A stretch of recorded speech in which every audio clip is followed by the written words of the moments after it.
Hello everyone, welcome back to our channel Ayaz Tech. Today we are going to learn how to set up a local WordPress environment using Docker. This method is super efficient for developers as it allows you to develop and test without affecting a live site. So let's dive in. Before we start, make sure that you have Docker and Docker Compose installed. If not, then visit the official Docker website to get them. Currently, the Docker is already installed and I am using Mac OS. So you can see there is a Docker icon that indicates that Docker is running for me. If you open that, you can see this is the dashboard. So I will close it for now, and I will also show you the version of my Docker. So I am using Docker 24.0.2. You should also have Docker-Compose. I am using version 2.19.1 for Docker Compose. Now, first let's create a directory for our WordPress project. So for that, let us type.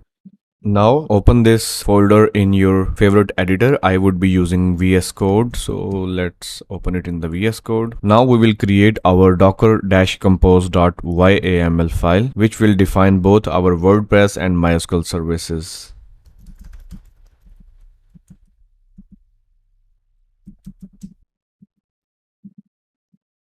So very first service would be the database service. I would give it the name DB.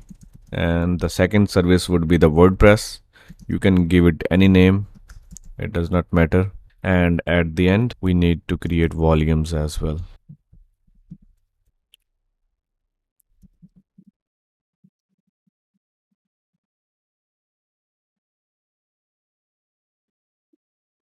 So we created a volume here with the name DB data, and we are mounting the MySQL folders data into this volume. All of the database files and tables would be saved in this folder. So here in the environment section, I would be giving all of the required environment variables that are required to run a MySQL server. So very first one is MySQL root password. You can use any password, it's up to you. Alright, our database service is ready. So you can change these things, these variables for you if you want to. I would just keep them same.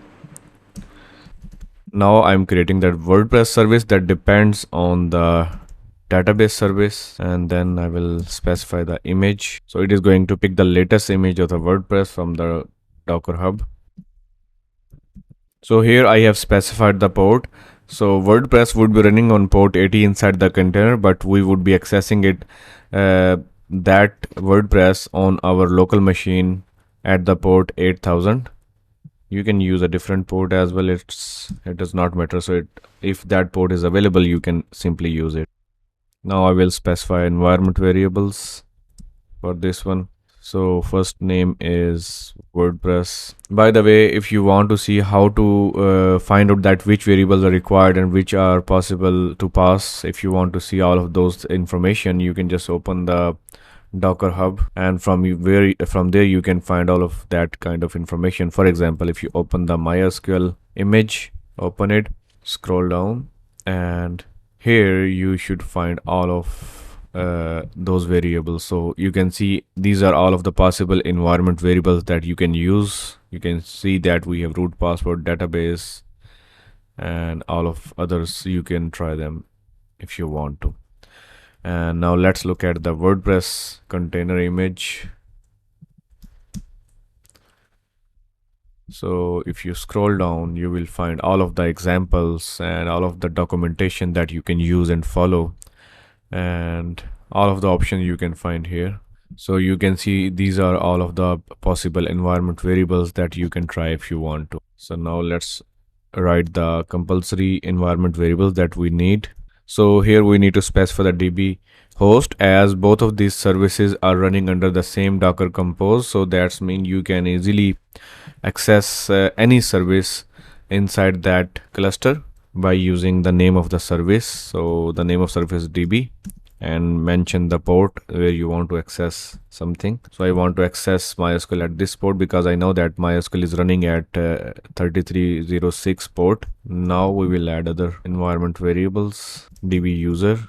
Alright, with our configuration ready, it's time to get these containers up and running. So for that, save it and run the command docker up -d. Okay, now try it again. Make sure to add the add the colon after the DB data.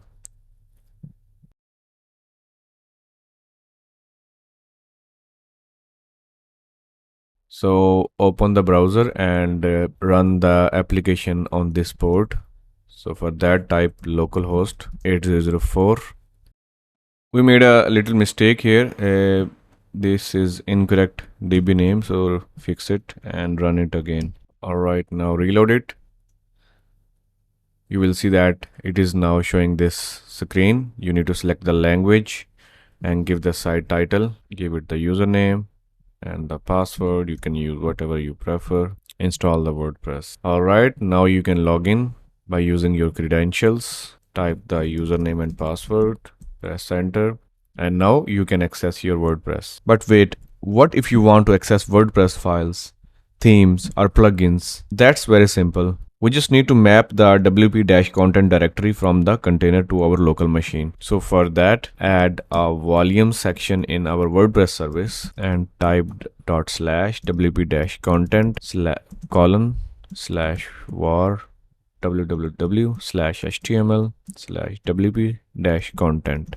Okay. Now stop the server and run it again, and you will see the WP content folder that would be created automatically here. Alright, you can see that a WP folder has been created here, and you should see the files in there. Actually try this, stop the server and now run it in the detached mode.